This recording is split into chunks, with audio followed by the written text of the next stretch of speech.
Right, so pick up tayo guys. Ano to, McDonald's. Ano to is bayad dito size 2.5 kilometers. Yeah, so medyo busy ngayon yung McDonald's kasi alas 12 pasado na.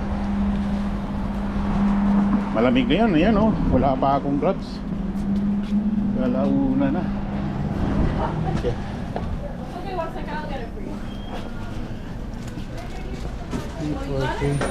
Hello.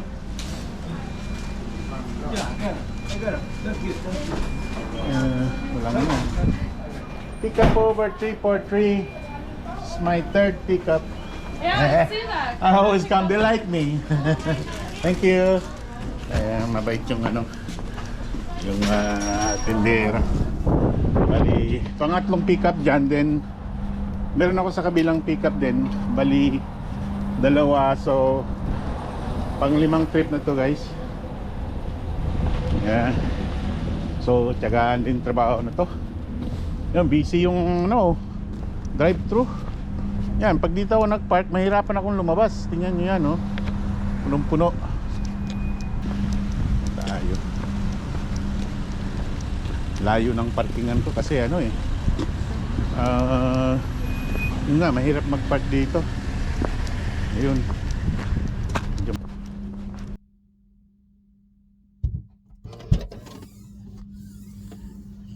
So, ayusin natin ito paglagay kasi may bag ako, hindi ko lang nadala. Malimutan ko eh. Yung iba kasi stricto yung mga customer. Deliver muna natin to guys. Yeah.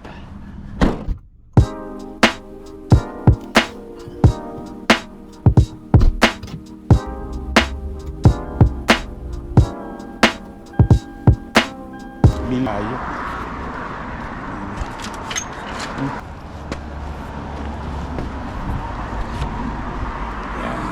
So,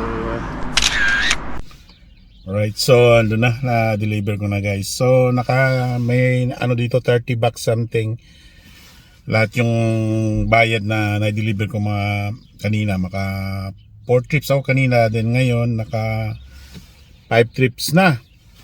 So 30 bucks, yung tip kasi huli na binibigay. So meron na akong siguro mga 40. So anong oras na? 1:15 na guys. Mag-umpisa ako na alas 10, alas 12, alauna. Yeah, so dapat sana to may git sandaan na eh. Nung nakaraang siguro mga 3 years to 4 years, malakas ang biyahe nun. Hindi nila sinasabi na tahimik na yung mga ibang driver na maganda yung itong trabaho na to. So ngayon, dumadami na yung driver. Marami ng mga kalaban. Yeah, so meron namang tatlong carrier dito na yung food delivery. Merong maliban sa Uber, may Skip the Dishes, merong DoorDash. Yun ang ako Uber lang, ito lang inaano ko. Meron pang Foodora noon. Kaya lang siguro na bankrupt, wala na. Malakas din yun. Malakas yun sa downtown. So itong Uber, ito lang ako dahil kasi kahit saan ka nito pwede. Mag-Niagara kami sa Blue Mountain. Meron din to, pero I think DoorDash o Skips, parang wala doon. Hindi ko pa alam kasi hindi ko nasubukan eh. Yeah, so para sa akin guys, maganda to ngayon. Sa ngayon, part-time Kasi ako, ito na full-time ko eh. Dahil convenient naman sa akin kasi nasusundo ko yung si misis, yung anak ko, nahatid ko sa school. Ito na rin ang ginagawa ko. So, tiyagaan din lang. So ngayon, mahirapan ako makaisandaan eh. Hanggang gabi. So yung ibang driver, meron silang apps na gano'n. Minsan dalawa. Para ako, hindi ko kaya gano'n kasi halimbawa may order ngayon tapos katatanggap ka na naman ng ibang like DoorDash minsan magkasalungat. Mahirap na kasi mabulyaso ka sa customer. Halimbawa nakikita kasi nila yung yung apps, meron din sila, kaya nga nakaka-order sila kung saan ka dumadaan. Kaya nabubulyaso, imbes na matipan ka ng malaki, tatanggalin na ng customer. Minsan tumatawag pa sa'yo na, nasaan ka na, ba't tumiba ka ng way? Kaya mahirap din magdalawang apps. Pero yan ang ginagawa ng mga Uber, yung mga ibang food delivery ngayon. So, pwede rin dahil pag wala silang order, natanggap yung isa, yun muna ang gagawin nila. So, yeah. So, ngayon, dapat nga naka-mahigit sandaan na ako mga ganitong oras dati. Mga 4 years ago. Kasi nag-start ako dito guys, mga 2019. Yeah, so ilang taon na, 5 taon na, magigit na taon. Okay naman, nakakasurvive pa naman. Nung una madali lang yung 1,000 guys, isang linggo, hindi lang, yung pinakamahina na yun, yung iba naka 2,000 mahigit nga eh. So ngayon, pahirapan na, sa dami ng driver, then marami kang mga kompetensya dahil karamihan kasi yung mga bagong dating dito, ito kasi yung pinakamadaling pasukan na trabaho eh. Pagka kumpleto ka lang papeles, may work permit ka, yung mga estudyante karamihan dito pumapasok, ito yung ginagawa nila as a part-time. Yeah. Yeah, so sa ngayon ay di natin alam kasi pag ganitong business, up and down kasi yan eh. Minsan malakas, minsan mahina. Usually kasi pag ganitong January, alam niyo naman kakatapos lang ng mga holidays like Christmas, New Year, so yung ibang mga tao walang pera or naghihigpit sila dahil sa mga bayaran, alam niyo naman dito. Yeah, so wala masyadong umorder. Maliban lang talaga yung sa may mapera.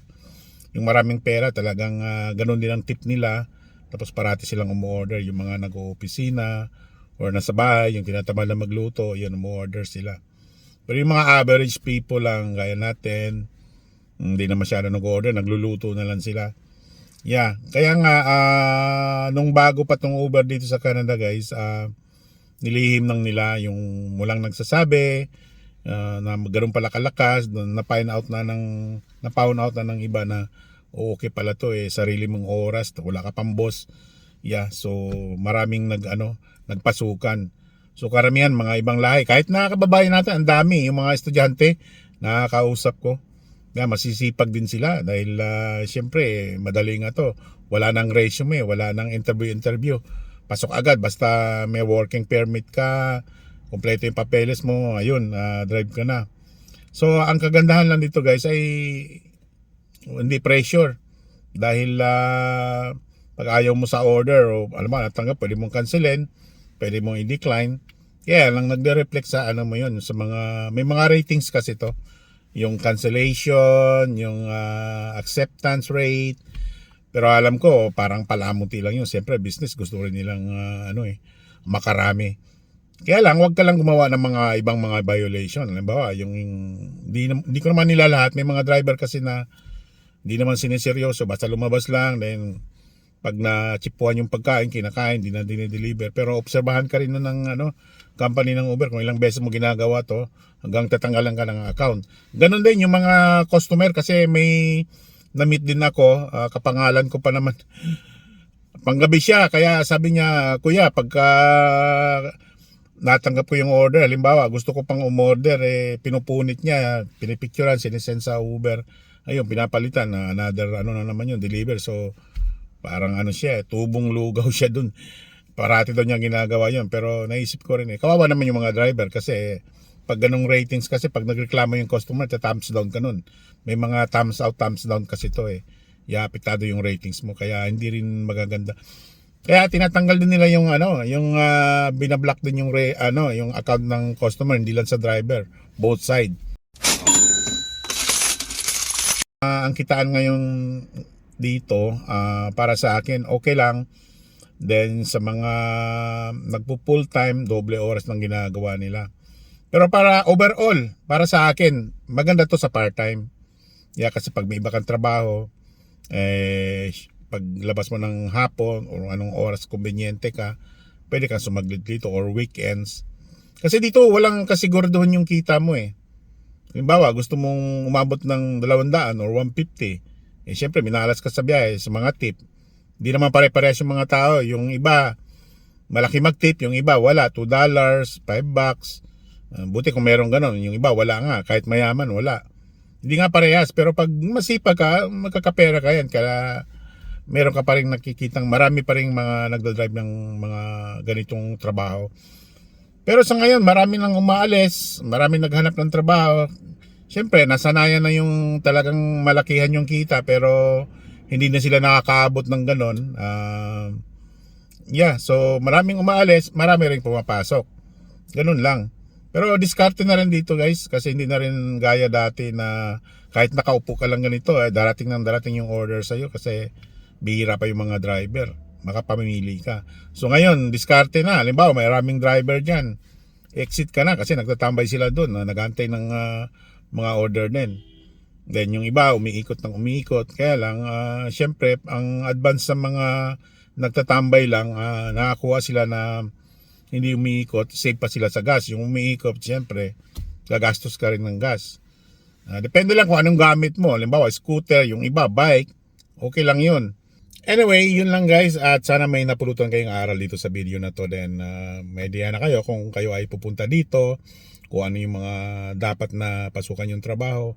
Hindi naman sa ito lang yung trabaho. Marami rin mga ibang trabaho dito. So kailangan lang mayroon kayong mga kakilala para mag-recommend sa inyo. Para makapasok kayo agad. Pero kahit na walang kilala, pag itong trabaho na to, makakapasok ka kung meron ka lang working permit. So marami rin akong kakilala mga kababayan natin. Ito ang ginagawa nila. Depende sa inyo. Kayo pa rin kung ano yung gusto nyo. Okay? So yun lang guys. See you my next vlog. Bye for now.